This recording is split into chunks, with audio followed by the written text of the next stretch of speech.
There's one phrase I'd often hear when beginning to learn Japanese. Atarashi gengo wa arata na jinsei no hajimari. And that literally translates to, a new language is a new life. And with now nearly 8 billion people on this planet, I don't think that's far from the truth. Sure, not everyone on this planet speaks English. But what if I told you only 20% of the world's population speak fluent English? And that includes second-hand speakers too.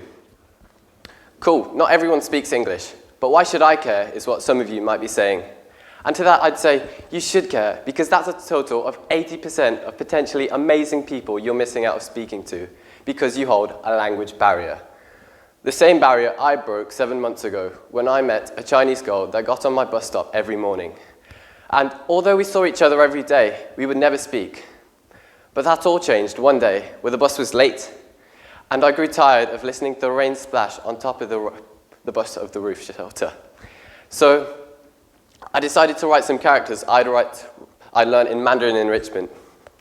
They weren't good and they were barely readable, but as I was looking at them, I heard a voice over my shoulder. It was the Chinese girl reciting my pathetic, feeble characters into the most fluent speech of native Mandarin I'd ever heard.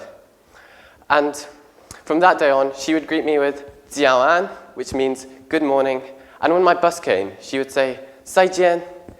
I'd learned so many phrases from my newfound friend, "Ni hao ma," "Xiong ming," "Huai But apart from all the phrases I've learned, there is one day I'll never forget.